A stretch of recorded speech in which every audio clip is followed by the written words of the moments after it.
Oral questions. Questions orales. The Honourable Opposition House Leader. Mr. Speaker, Vice-Admiral Mark Norman and his defence team have been clear. The Prime Minister and his office tried to interfere in the case against the Vice-Admiral, both prior to the charges being laid and during the proceedings. In fact, Marie Heinen said this. She said, "You don't put your finger and try to weigh in on the scales of justice. That is not what should be happening." She was talking about these Liberals. So, Mr. Speaker, just exactly why did the Prime Minister try to weigh in on the scales of justice and interfere in the Vice-Admiral's court case? Honourable Minister of Justice. Mr. Speaker, nothing could be further from the truth. As we have said a number of times on this side of the House, we have full faith in our institutions in Canada. The charges in question were laid by the Prosecution Service, by the Director of Public Prosecutions. The process was managed by the Prosecution Service of Canada, and the stay was decided by the Prosecution Service in Canada. The evidence was gathered by the RCMP, Mr. Speaker, was turned over to the Prosecution Service of Canada. Mr. Speaker, the Director of Public Prosecutions, as well as the prosecutor in this case, have both stated that there was no government interference or contact. That's right. Honourable Opposition House Leader. Mr. Speaker, we are not questioning the independence of the public prosecutor. We know that the decision to stay the trial was theirs. But, as Norman's lawyer said very directly, the decision to stay the charges was made independently despite the attempts of the Liberals to interfere. Not because of, but despite their attempts. So, Mr. Speaker, here we are, 5 days later, still no answers from the Prime Minister. Will he get up today and answer this question, or will he appear before the Defence Committee, start answering some questions on this? The Honourable Minister of National Revenue. Mr. Speaker, the charges against Vice-Admiral Norman were stayed, and as the PPSC confirmed, every decision is made independently of government. There was no external influence involved in the decision to lay or stay those charges. All the charges being made by the opposition are absurd. The Honourable Leader of the Government, Leader of the Opposition. In this case from the beginning.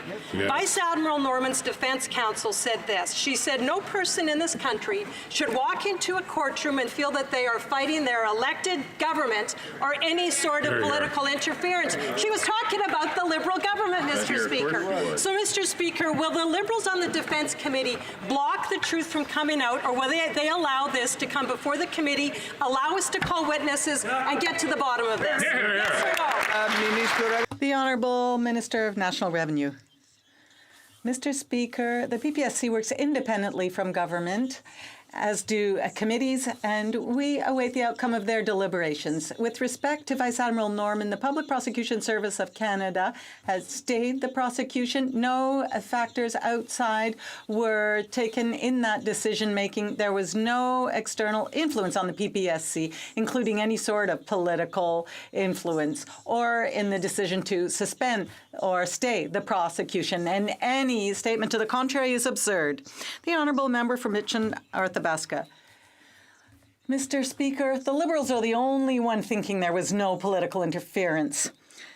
Now, Mr. Speaker, today the Federal Minister of Infrastructure was on Montreal's North Shore to make announcements on an infrastructure project in Quebec. But here's the problem, Mr. Speaker. No one was representing the government of Quebec. This is an infrastructure project in Quebec with no members of the Quebec government there, and yet this is a partnership. So my question to the Prime Minister is simple.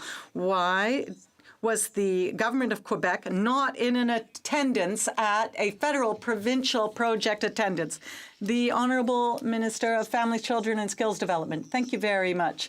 Mr. Speaker, I am so pleased to be able to speak about our infrastructure plan. Millions of dollars over 10 years, an historic plan that is changing not only the way our country is working and will work over the coming years, but a plan that invests in families, in the middle class, and that contributes to allowing the environment and the economy to go hand in hand and make a difference in regions like in Quebec. The Honourable Member for Richmond-Athabasca.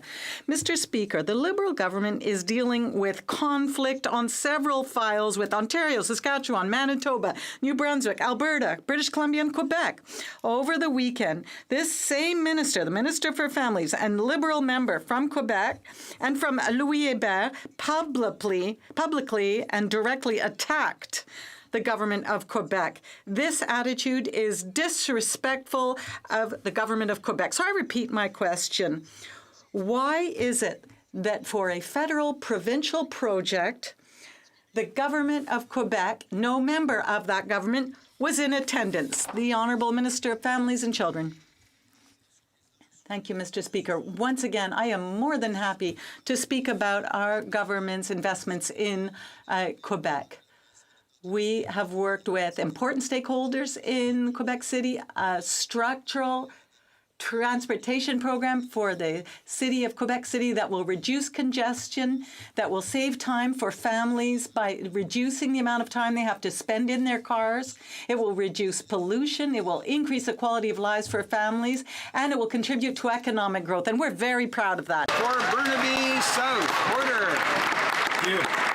Mr. Speaker, across Canada, we're hearing a powerful sense of urgency around fighting climate change. And while Liberals and Conservatives use the issue to beat each other up, a closer look shows they actually have the same emission targets, the same love of pipelines, and both will exempt the biggest polluters from paying a price. New Democrats, though, are bringing people together with concrete action, ambitious targets, and making sure no worker or no community is left behind. Will Liberals join us in declaring a climate emergency? Hear, hear. Honourable Minister of Health. Mr. Speaker, we're working very hard every day to reduce pollution, create good middle-class jobs, keep life affordable, and build a clean and prosperous future for our kids and grandkids. We have a serious plan that was built with Canadians to tackle climate change and to make the clean economy affordable for everyone, with over 50 measures. That includes investing in renewables to get 90% cleaner electricity, supporting 1,000 projects across the country when it comes to transportation, and also phasing out coal. Mr. Speaker, we'll work tirelessly to make sure that we reduce pollution. Thank you. For Burnaby South. Les gens paient les prix. Mr. Speaker, people are paying the price of climate change. If we do not act now, the costs will be huge. But the Liberal policies are sending our country in the wrong direction. They bought a pipeline. They continue to subsidize the oil sector, and they're letting the big polluters get off scot-free. We have to make different choices to get better results. Will the Liberals have the courage to support our motion to declare a climate emergency? The Honourable Minister of Health. Mr. Speaker, we are working very hard to decrease pollution, help the middle class, keep life affordable, and build a prosperous future for our children and grandchildren. We have a plan to tackle climate change and make a green economy more affordable with 50 steps, including increasing in renewable energy, getting 90% cleaner electricity, supporting more than 1,000 transit projects across the country, and phasing out coal. Mr. Speaker, we will continue to work hard so that we can reduce pollution in Canada. Burnaby South. Les gens d'une ocean. Mr. Speaker, people from one ocean to another are paying the price for the Liberals' inaction in money laundering. This has led to an increase in the cost of housing, a loss in public funds, and an increase in organized crime. Rather than lead the way, the Liberals are refusing to act and are leaving it all up to British Columbia. The Liberals must strengthen our laws to make sure that those who are guilty are held accountable. Will they do that? The Honourable Minister of National Revenue. Thank you very much, Mr. Speaker. And we recognize the importance of having a fair real estate market. And that's why the agency has ramped up its verification and monitoring in British Columbia and Ontario. Since October 2015, these audits have led to several $1,000s being collected. Investments were made in 2019 to continue this and will allow the agency to increase its work by creating 4 new teams dedicated to real estate auditing. Allow me to be clear, Mr. Speaker. Fraudsters, tax fraudsters will not get away. South. Mr. Speaker, across this country, Canadians are struggling to buy a home. But it turns out that money laundering has directly increased the cost of housing. In fact, last year alone, there was $47 billion money laundered in Canada. Now, Conservative inaction got us into this mess. Liberals have done little to fix it. Now, will Liberals now commit to creating a registry for real owners, making sure the money laundering unit actually does its work, and ensure that there's meaningful penalties imposed on criminals who break the law? Good plan. The Honourable Minister for Border Security. Mr. Speaker, I'm very pleased to have the opportunity to direct the member opposite to take a look at Budget 2019, where our government has made significant new investments in increasing law enforcement capacity and brought forward new regulatory changes in the Budget Implementation Act, which I urge them to support. These new regulations will provide for greater transparency and for federal organizations in determining beneficial ownership. They also have created a new offense of recklessness, which will facilitate both investigations and successful prosecutions, and as well as making significant investments in enhancing the capability of FinTrack and the RCMP to work collaboratively with our provincial and territorial partners. Member for Selkirk Interlake Eastman. Mr. Speaker, the Minister of Defence said he regrets the process Vice-Admiral Norman had to go through, but he seems to have forgotten that it was the Prime Minister who hung the Vice-Admiral out to dry in the first place. Now that Admiral Norman has been declared innocent, it's time for this corrupt Liberal government to explain why they obstructed justice, use code words to hide their actions, and refuse to turn over evidence. Will the Prime Minister allow the National Defence Committee to examine the politically motivated attack against Vice-Admiral Norman? Yes or no? Parliament Secretary to the Minister of National Defence. Thank you, Mr. Speaker. And as my colleague knows, the committee... Order.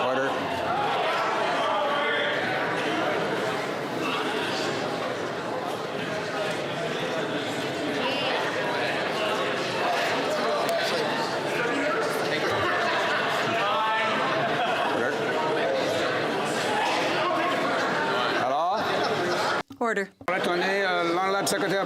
Parliamentary Secretary to the Minister of Defence. Thank you very much, Mr. Speaker. And as my colleague knows, committees work independently from government, and we await the outcome of their deliberations. With respect to the legal process, Vice-Admiral Norman and the PPSC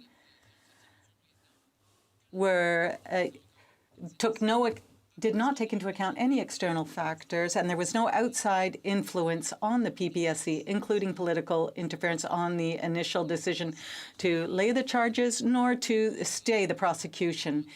Any statement to the contrary is absurd. Interlake Eastman. What's absurd, Mr. Speaker, is the Prime Minister's own actions. While the Prime Minister claims the process was free from interference, Vice-Admiral Norman was vindicated in spite of the Liberals' attempt to obstruct justice and politically interfere in his case. The miscarriage of justice is yet another example of someone standing up to the Prime Minister and getting crushed for getting in his way. Will the Prime Minister apologize to Admiral Mark Norman, show Canadians what they've been hiding, and give Vice-Admiral Norman his old job back? The Honourable Parliamentary Secretary to the Minister of National Defence. Thank you, Mr. Speaker. Once again, I'll repeat it. The PPSC has stated that no external factors were taken into account. There was no contact or influence from the outside, including any political interference in the initial decision to prosecute or to stay the prosecution. Once again, any statements to the contrary are absurd. And, Mr. Speaker, as we have said, General Vance will sit down and have a discussion with the Vice-Admiral Norman at the appropriate time to discuss next stages. The Honourable Member for Charlebourg-Saint-Charles. Mr. Speaker, do the words Kraken, C-34, the boss remind you of anything? Well, those were code words used to secretly refer to Admiral Norman in order to avoid access to information requests. Furthermore, the Privy Council office has confirmed that at least 73 people were aware of the Liberal cabinet discussion over denying the Asterix contract to the Davie shipyard. Yet the Prime Minister only sent the name of Vice-Admiral Norman to the RCMP for investigation. And no political interference. When will they admit that there was and apologize? The Honourable the Honourable Minister of Justice. Mr. Speaker, the investigation was led by the RCMP. We're very proud of this organization. The RCMP handed their investigation over the PPSC, another very respectful institution that we are proud of. This is a prosecution that was decided on by the Director of Public Prosecutions, and the decision to stay the proceedings was their decision and their decision alone. There was no interference. The Honourable Member for Charlebourg-Saint-Charles. Mr. Speaker, if the Prime Minister didn't have something against Vice-Admiral Norman, and if he really wanted to find out the truth, he would have submitted all those names to the RCMP, and he would have prevented he would have not have prevented the handing over of all the documents. He ruined the reputation of the Vice-Admiral Norman. Will the Prime Minister allow the committee to shed light on this matter, or will he once again engage in political... The Honourable Parliamentary Secretary, thank you very much. I'll repeat it again, Mr. Speaker. The committee works independently of the government. We await the outcome of their discussions. Once again, in terms of the judicial process, the PPSC stayed the proceedings and said that there were no other factors taken into account in that decision, and there was no contact or interference from the outside, including political interference, in the decision to have the prosecution or stay the prosecution. Any statements to the contrary are absolutely absurd on the part of the official opposition. Oak Ridges, Richmond Hill. But, Mr. Speaker, the Minister of Public Services and Procurement says the government can't be apologizing for the public prosecution doing its job in the Admiral Norman case. But let's be clear, the public prosecution protected the rule of law and requires no apology. It's this Prime Minister and the Liberals who politically interfered to tip the scales of justice and punish Admiral Norman. When will the Prime Minister admit to Canadians what he did was wrong and apologize to Vice-Admiral? Honourable Minister of Public Services. The process... Sorry, let me be very clear. The process that unfolded did so with complete independence of our government.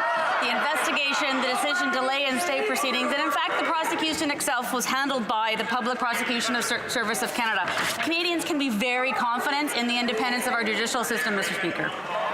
Honourable Member for Aurora, Oak Ridges, Richmond Hill. Canadians are confident in the Director of Public Prosecutions, but the Minister of Public Service and Procurement stated that the Prime Minister saying Admiral Norman would be in court before he was even charged was not the best framing of words. It was also not the best framing when the Prime Minister refused to provide court-ordered documents and tampered with witnesses, or when the Minister of National Defence refused to pay Norman's legal fees, stating he was guilty. Clearly, the only one being framed was Admiral Norman. When will the Prime Minister apologize for what his government has done to Mark Norman? Honourable Minister of Justice. Order. Mr. Speaker, there were requests for the court, and we provided the court with over 8,000 documents from 7 different government agencies, Mr. Speaker. In fact, the court complimented us on our cooperation in this matter. Mr. Speaker, the decision to redact those documents was not made by the government, but by an apolitical agency. Mr. Speaker, Canadians can be assured that our judicial system, our prosecution system, operates completely independent of government, and we can be proud of it. Member for Essex. Mr. Speaker, Canadians deserve a transparent and open legal system. The Norman case has been anything but. We know that the Prime Minister's office, the Department of Defence, and the Privy Council office withheld important documents in this case. How is it that Gerald Butts gets his old texts and emails within days of quitting, but Vice-Admiral Norman has waited a year and a half? Liberals have interfered with yet another judicial process. If they value the rule of law, why are Liberals blocking Canadians' access to this information?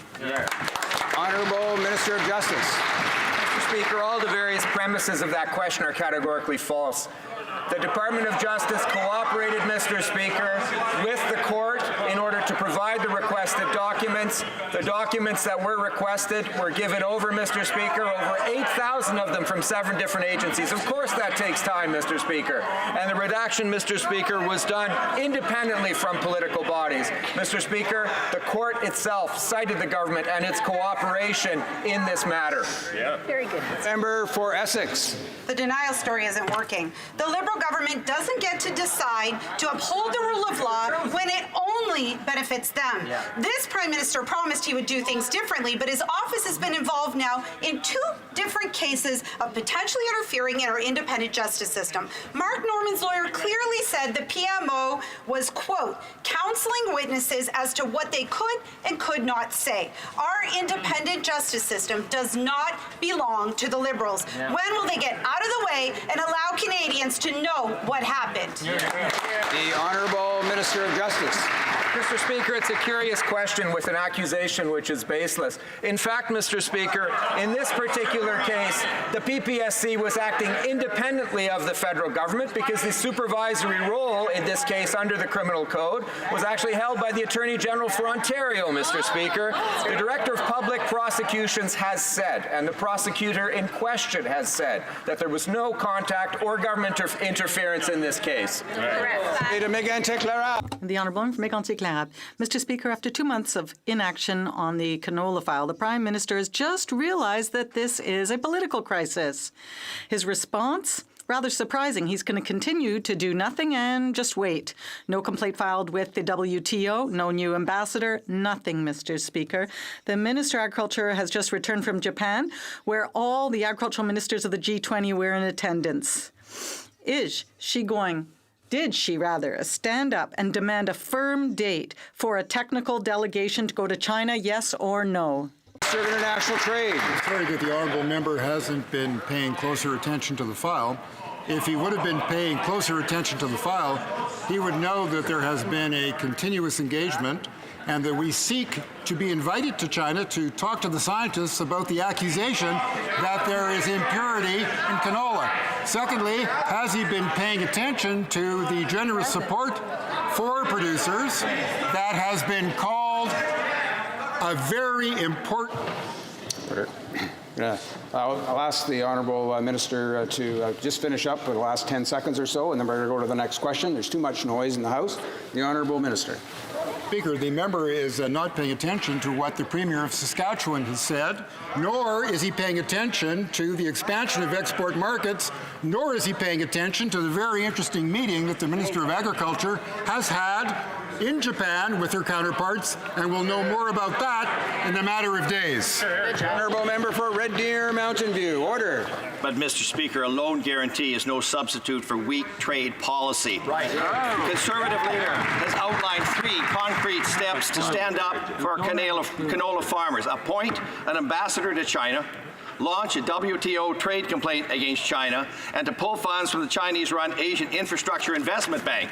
Instead of taking our advice, the Prime Minister sent the Agriculture Minister to the G20 where she couldn't even be bothered to raise this issue once with the Chinese. Will the Liberals ever stand up to China and take action? Honourable Minister of International Trade Diversification. Order. Is signing trade agreements that means 1.5 billion customers in Canada's free trade zone, the only G7 nation to have a free trade agreement with the other 6. That sounds like a strong trade policy to me. How about an increase of 17% in Canadian exports to Japan after ratification of the CPTPP? I would call that a strong trade policy. What's weak is this Conservative opposition's understanding of what strength means in trade policy. Honourable Member for Niagara West. Mr. Speaker, our relations with China is at an all-time low, and all the Prime Minister is willing to do is to blame the Americans. Canada has banned Canadian pork, Canadian canola, and detained 2 Canadians. While China is bullying Canada, the Prime Minister is giving over $250 million to China's Asian Infrastructure Investment Bank. Shame. Will the Prime Minister quit blaming others for his failures, pull all the funding to the Asian Infrastructure Bank, file a trade challenge with the WTO, and immediately appoint a new ambassador? Honourable Parliamentary Secretary to the Minister of Finance. Order. Mr. Speaker, once again, the Conservatives continue the Harper era of turning their backs on the world. But they shouldn't be cheering, Mr. Speaker, because of those types of policies that the Conservatives had. They had some of the lowest growth since the Great Depression. We on this side, and with Canadians, have created over 1 million jobs. And that's because we know a strong global economy is good for Canada and good for Canadians. Honourable Member for Durham. Mr. Speaker, last week the Liberals dispatched one of their MPs to China. Now, not to demand the release of Canadian citizens and not to fight for our exporters, but to go there to suggest partnerships in our Arctic with China, Mr. Speaker. Days after the United States questioned our sovereignty and raised risks about Russia and China in the Arctic, the Liberal government rushes to partner with China, Mr. Speaker. When will this Liberal government start getting serious with China? The Honourable Minister of Foreign Affairs. Order. Mr. Speaker, let me start by addressing the question of the Northwest Passage to which the honourable member has alluded. I think it is important to state very clearly in this House and for all Canadians who are listening, Canada's absolute claim to the Northwest Passage. This is a claim based on geography. It is a claim based on history. It is a claim based on who we are as Canadians.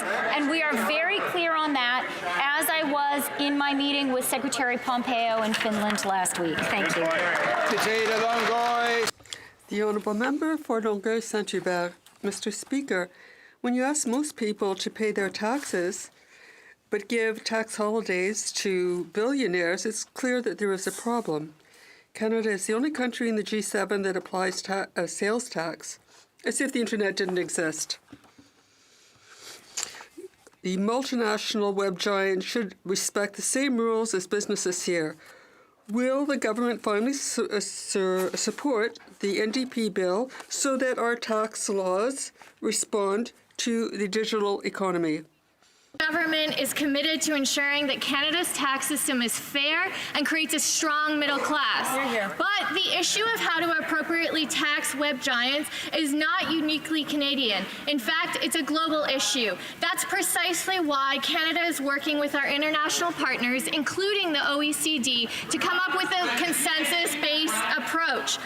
One that ensures every company pays their fair share while also fostering a country and a space of innovation and digital technology.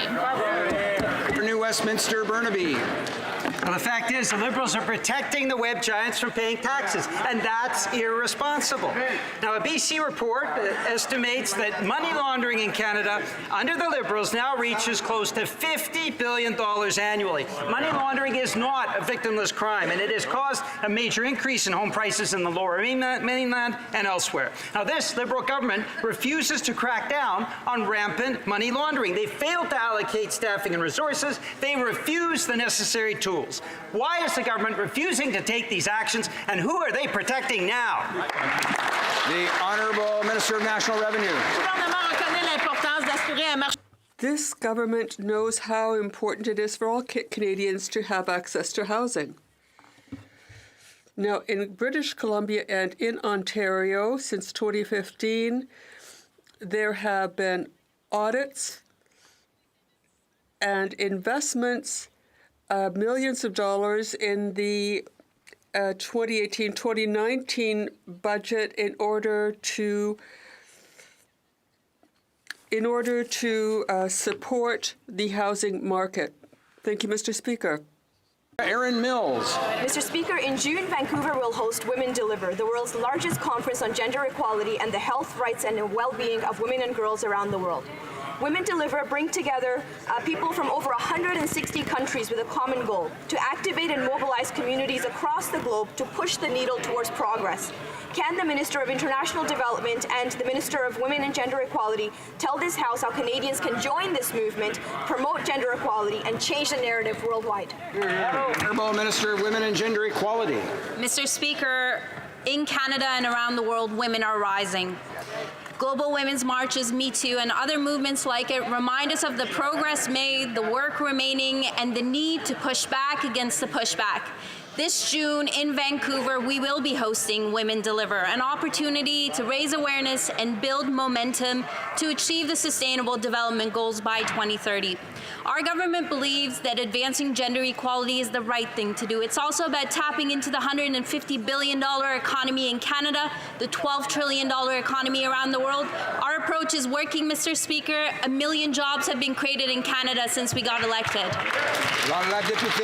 The Honourable Member for Louis-Saint-Laurent. Here can participate in this very important issue, Mr. Speaker. Monsieur le Président. Mr. Speaker, the Prime Minister said something really spectacular in December 2015, and I quote, "The promise of a balanced budget in 2019, that is set in stone." Well, it's exactly the opposite. Mr. Speaker, the Prime Minister's word is worth nothing when it comes to public finances. Do the Liberals realize that during a period of economic prosperity, due in large part to the U.S., that it's a time to pay down your debts, not add to them? The Honourable Parliamentary Secretary. I'm thrilled to answer this question from my honourable colleague because let's talk about our record. 1 million new jobs created by Canadians. The best growth we've seen in decades. Unemployment rates, lifting 300,000 children out of poverty, giving more benefits to Canadian seniors. Mr. Speaker, I'm not surprised it's taken them this long to ask a question about the budget because when you look at the Conservatives' records, they're failures. This Prime Minister, this Minister of Finance have delivered for Canadians, and that's precisely what we're going to continue.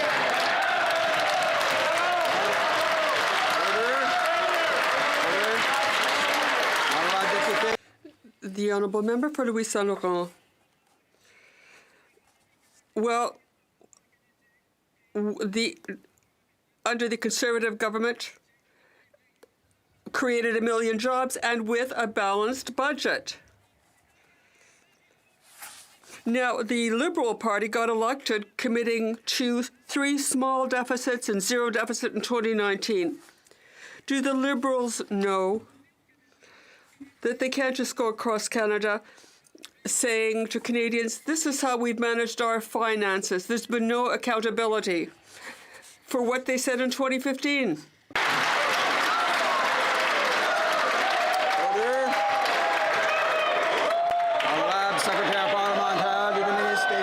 The Honourable Parliamentary Secretary. Mr. Speaker, I'm always astonished to see that my colleague, that he could talk about a balanced budget without laughing when they added all their billions to the debt. We have the greatest growth since the Second World War, the highest job growth. It was a decade of failure under the Conservatives, but what we're doing is truly positive for the economy. 1 million jobs, Mr. Speaker. All these children lifted out of poverty. That's our record. The Honourable Member for Carleton. The difference is this. We created 1 million jobs when the world was in economic crisis, Mr. Speaker. We did it while raising middle-class incomes more than any government before or since. We did so by increasing the amount people had in their pockets and making it possible to pay their bills. Right now, there are half of Canadians that are $200 away from insolvency while their government drowns in debt. Isn't that really the Liberal agenda? More debt, lower incomes, and a declining economy. Honourable Parliamentary Secretary to the Minister of Finance. Mr. Speaker, the member opposite just described the failed Conservative plan. More debt, lower wages for Canadians, less growth in the economy. They didn't lift more people, or they didn't increase unemployment rates. Mr. Speaker, we cannot take any lessons from the Conservatives. They just simply can't stand it. Their plan doesn't work, and now they don't know what to do. But on this side of the House, our plan is working. We've invested in the middle class, and as a result, we've created over 1 million new jobs.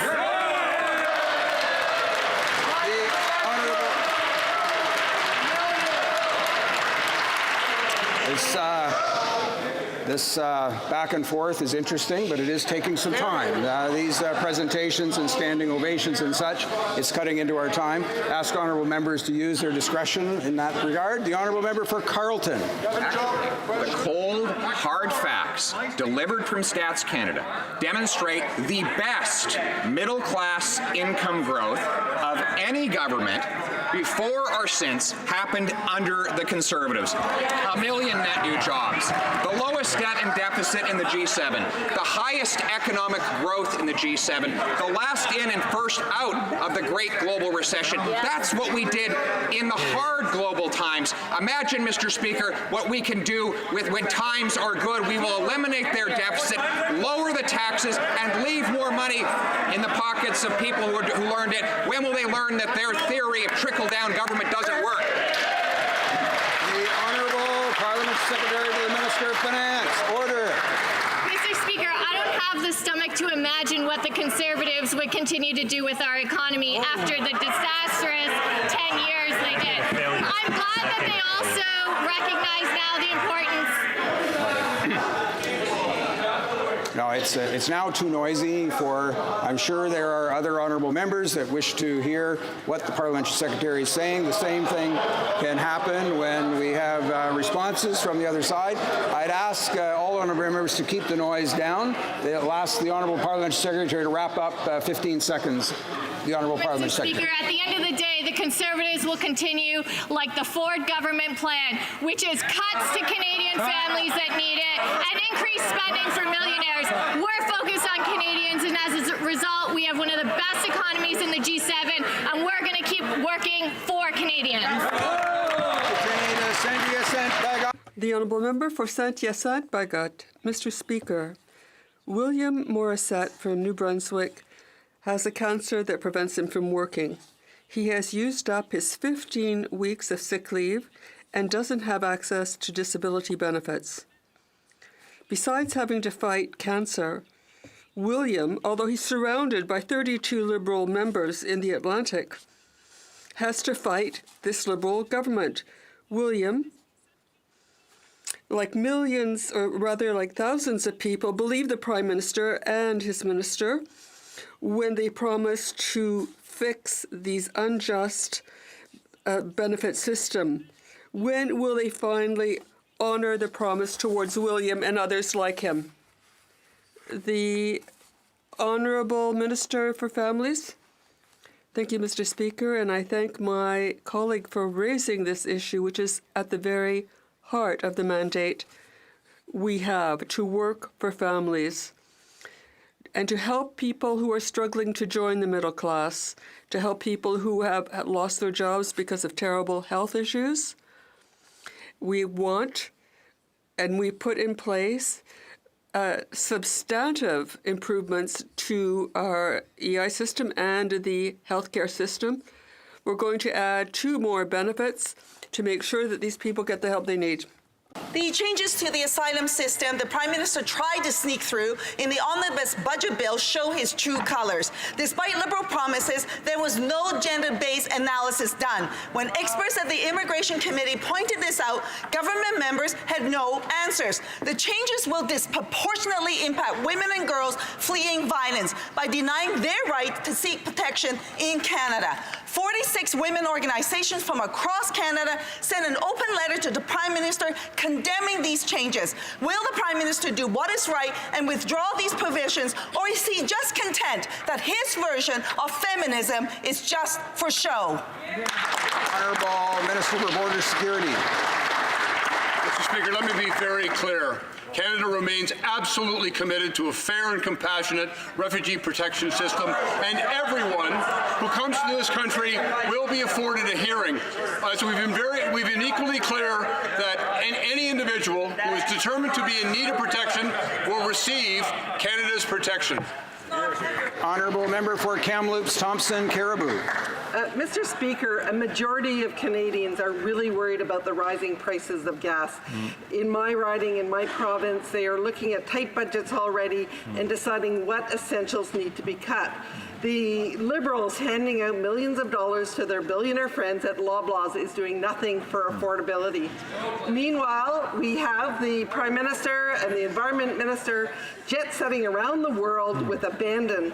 When will they finally admit their carbon tax is hurting those that are the most vulnerable? Parliament Secretary and Minister of the Environment. Mr. Speaker, I'd point out to the honourable member that a majority of Canadians are similarly opposed to provincial governments wasting taxpayers' dollars to fight climate action instead of climate change. Mr. Speaker, the fact is we're moving forward with a plan that's going to reduce our emissions. Our climate is facing a crisis, but we can actually do something about it if we pull together. The Conservatives have not asked me a single question about what we can do to protect our environment, despite having been in this chamber for months. They would reverse course. We are bringing emissions down, and we're doing it in a way that is helping grow the economy. We've added over 1 million jobs to the economy with the help of Canadians, put more money in the pockets of middle-class families, and done the right by our environment as well.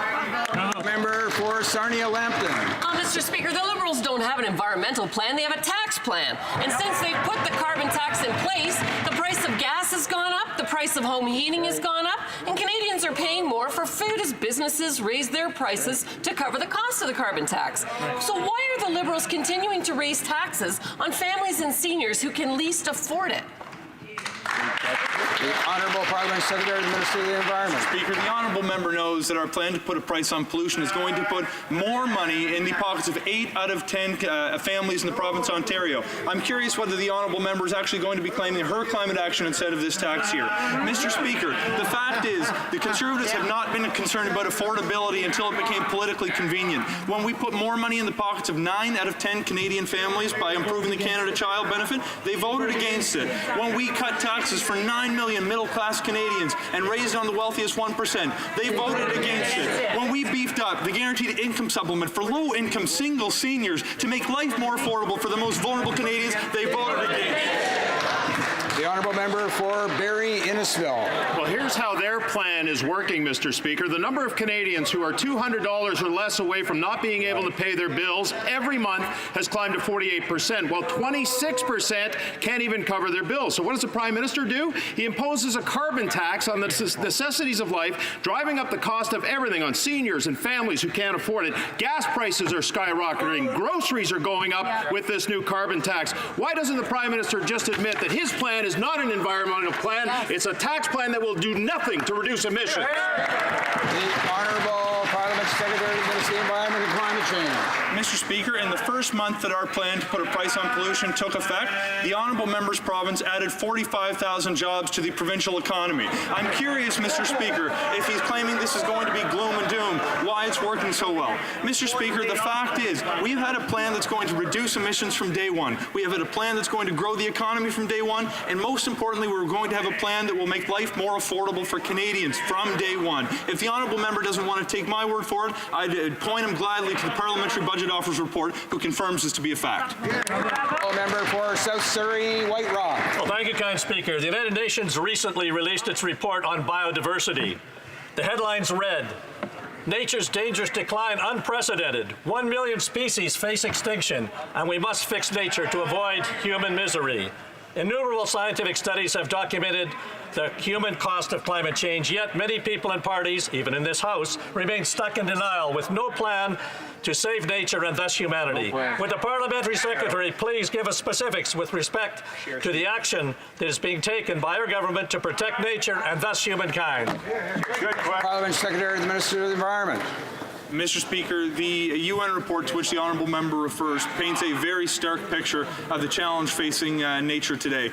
The fact is, since the 1970s, we know that the world has lost 60% of its wildlife. We also know that Canada is one of 5 countries that represents 3/4 of the world's remaining wilderness. Mr. Speaker, there is time to do something about it if we pull together. Our government has made the single largest investment in protecting nature in the history of our country and has committed to doubling protected spaces. Mr. Speaker, this is a statistic that should shock the conscience of all Canadians, but it's something we have time to turn around if we all just pull together for once.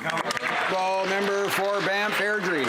A tax system that is fair, efficient, and modern. That's one of 7 requests of over 200,000 Canadian businesses who just want the government to stop throwing up barriers and allow them to thrive and succeed.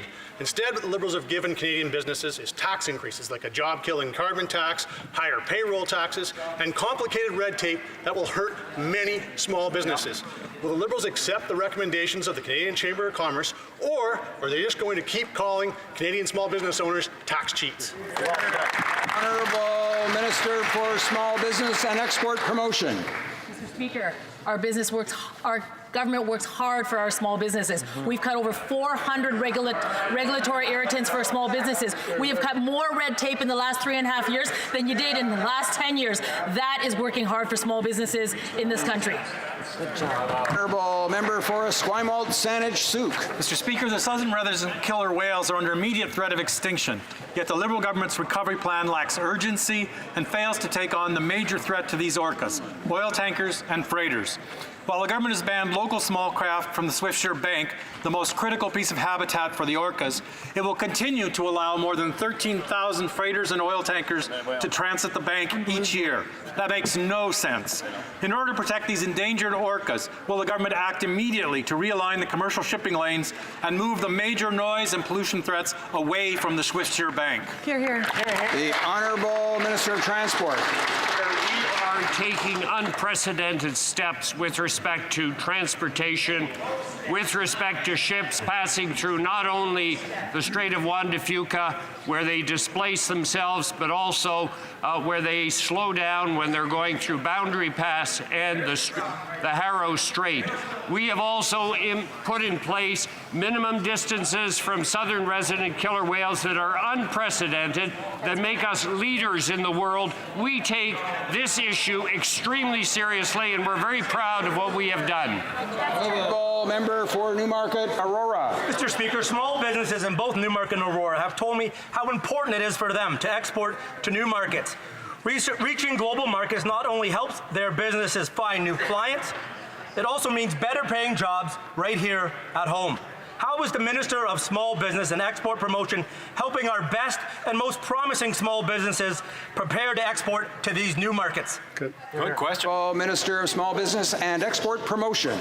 I want to thank the honourable member from Newmarket and Aurora for that great question. And he's right. He's right. When small businesses export, they are more productive, they create more jobs, they grow and they scale at higher rates. Recently, I announced an investment of $6.7 million to help 1,000 Canadian SMEs grow their businesses. This includes SMEs in the northern communities in Ontario as well, so that they can successfully put a plan together and successfully export. Canada's trade agreements gives our businesses access to 1.5 billion customers in the global marketplace. Mr. Speaker, our government is going to work hard for small businesses today and every day. Honourable Member for Abbotsford. Loblaws is one of the richest companies in Canada. Canadians were outraged when they found out that these Liberals gave the company $12 million to buy new fridges, even though Loblaws didn't need or deserve that money. This is the same company that ripped off Canadians by rigging bread prices for over a decade. Is this the Liberals' idea of a climate change plan? Which other well-connected companies are getting handouts from the government's low-carbon economy fund? Honourable Parliament Secretary to the Minister of the Environment. Mr. Speaker, the Low Carbon Economy Fund had an open application process, and we tasked officials to identify the most effective projects that we could fund in terms of dollars spent to have emissions come down, Mr. Speaker. This was one of 54 projects. But, Mr. Speaker, I'd like to point out that this is just one of over 50 measures we've implemented. We're putting a price on pollution that is making life more affordable. We're investing in public transit. And, yes, we're investing in energy efficiency. The fact is, we're able to do this at the same time that the Canadian economy has added over 1 million jobs. The Conservatives have no plan for the environment and no plan for the economy. They seem content on just turning back the clock to the days of Stephen Harper. The Honourable Member for Mirabel. Thank you, Mr. Speaker. They haven't budgeted 1 cent to compensate producers, supply-managed producers before the election. The Parliamentary Budget Officer confirmed this. The Liberals committed $3.9 billion, but now this commitment has been transformed into an election promise. Producers have said, we want concrete action before the election. That includes a check. When are they going to get their checks? The member knows that the minister and the department have been in a constant conversation with the producers, that the commitment was made a very long time ago, and the commitment will be delivered, that there will be full and fair compensation to an industry that is so important to the Canadian economy. The honourable member for Mirabel. I think it's time to stop talking and get the checks out. We're asking the minister not to reassure farmers, but to compensate them. The PBO said as much, that he would be worried as well. Producers are told, vote Liberal and you'll get your money. Instead of blackmailing farmers before the election, will the government send them a check before the end of the session? International trade diversification. The member knows that throughout our conversations internationally, we have steadfastly supported the supply management system in Canada. We believe how important it is not only for those regions where it has been important for a long time, but for the Canadian agricultural economy. The promise was made that there would be full and fair compensation, and that is a promise that will be delivered. The honourable member for Calgary Skyview. Thank you, Mr. Speaker. It is great to have foreign students come to Canada to learn from our world-class education institutions. It's good for the world and it's good for Canada. While these students are learning in schools, they are also working and contributing to our economy. I did an article today about a student named Jobandeep Sandhu. Mr. Sandhu is facing deportation for working too much. This is sad, Mr. Speaker, and this is not right. Will the Minister of Immigration consider raising the amount of hours that an international student can legally work in Canada? The Honourable Minister of Immigration and Refugees. Mr. Speaker, our government knows that students, international students, contribute a great deal to our economy, our culture, and our society. $15 billion in spin-offs for the Canadian economy, Mr. Speaker. Canada, we've made changes to the postgraduate work permit to allow them to work and stay in Canada and immigrate permanently to our country, those who wish to do so. It is important for all the applicants to live up to the requirements of the immigration system in the stream. We are contributing and attracting the best and the brightest from around the world to contribute to our economic growth, Mr. Speaker. That will conclude oral questions for today.